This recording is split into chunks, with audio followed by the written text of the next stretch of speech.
Olá, meus amigos feras, aqui é o professor Diego Assis para a nossa aula de Brasil Colônia, parte 14.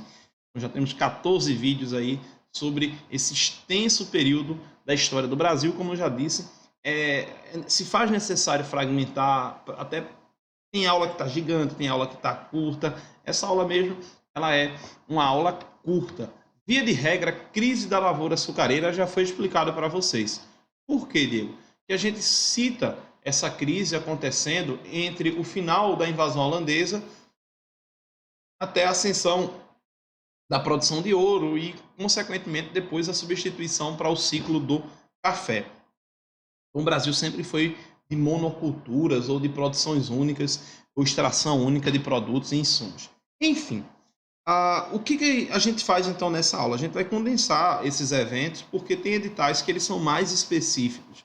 Eles vão cobrar questões que venham com esse tom mais direto sobre a crise da lavoura açucareira. Então, quando foi o auge? O auge acontece justamente entre 1534, quando começa a produção, e vai até 1654, quando os holandeses são expulsos, que é século XVII. Tem um gráfico que eu mostro também lá nas primeiras aulas, ele está aí para apresentar para vocês, e a cana-de-açúcar, até durante o período da extração do ouro, ela rendeu muito mais para Portugal do que o próprio ouro, mas ela tem o seu declive, né, sua crise. Então, na segunda metade do século XVIII, os holandeses foram expulsos da região Nordeste, consequência disso, cultivo da cana-de-açúcar nas Antilhas. E aí, algumas fontes, isso ficou um pouco confuso, eles mencionam também a produção de beterraba.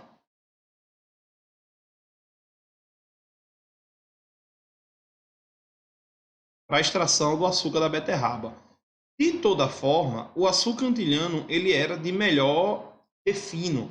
Na hora da produção química final, ali, de refinar o açúcar, que eu já mostrei que ele vai encaixotado da América para a Europa, esse refino final ali, o açúcar antilhano, ele era infinitamente melhor. Então, Portugal não consegue fazer frente nem ao preço, o que motiva os produtores do Nordeste a abaixarem o preço do produto, e a qualidade mais competitiva do açúcar antilhano. Então, isso gera a crise do açúcar nordestino da colônia brasileira. E, além disso, também a quantidade. Porque, de novo, uma coisa que eu disse no início da videoaula sobre Guerra dos Mascates, que foi na playlist a aula anterior.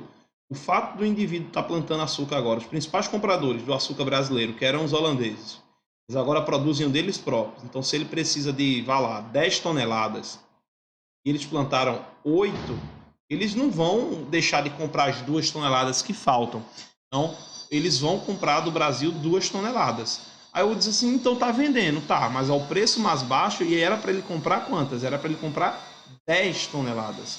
Então, existe aí essa diferença, esse déficit. Meu Deus, eu passei 20 minutos antes de começar de uma aula para outra a gravar. O cara tava com a máquina desligada, a Maquita. Ele ligou só porque eu comecei a gravar. Ah, bicho miserável. Enfim, turma, vocês vão viver e vão conviver com isso. Apesar disso, a atividade econômica sempre figurou entre as mais importantes de nossa economia. Eu não estava nem usando com frequência, mas eu vou usar aqui, porque eu acho isso importante. O marca-texto. Vou pegar o marca-texto amarelo. Isso daqui é muito importante. Todo esse tópico aqui, ó. E como é que se diz? Meu condicionamento aqui para fazer isso tá horrível, tá? Mas enfim, isso é muito importante.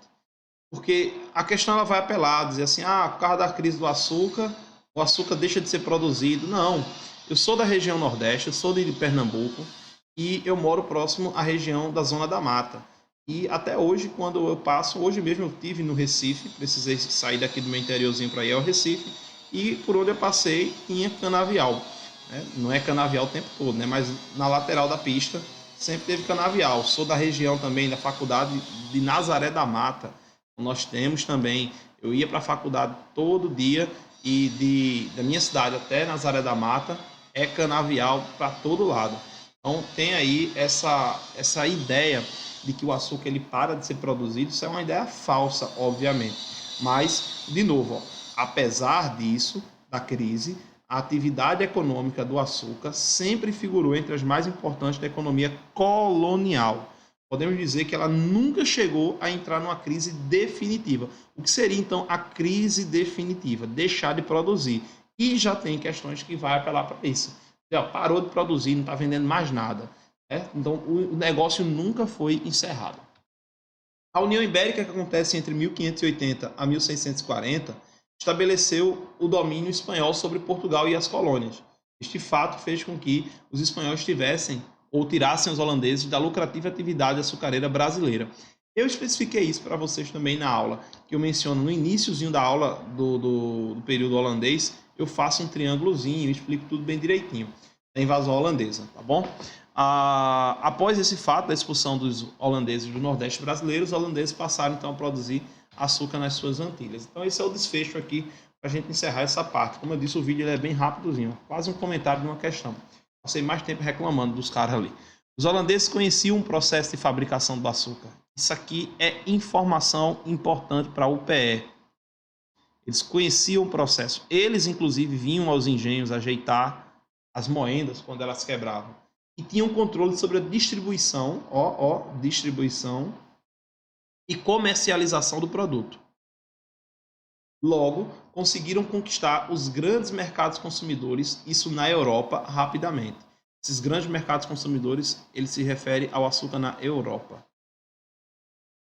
Deixando o açúcar produzido no Brasil em segundo plano e não abandonando em definitivo no mercado internacional. A concorrência holandesa foi, portanto, uma das principais causas da crise do açúcar no Brasil no período colonial, pois eles, os holandeses, conseguiam produzir o açúcar mais barato e de melhor qualidade. Então, veja que os dois textos mencionam também que a qualidade do açúcar ela é melhor. Você vai comprar o açúcar que você precisa gastar mais para refinar ou o açúcar que gasta menos. E ainda por ser seu, ele é mais barato. Turma, espero que tenha sido a contento. Desejo a todos bons estudos, curte e compartilha para dar aquela moral e até a próxima.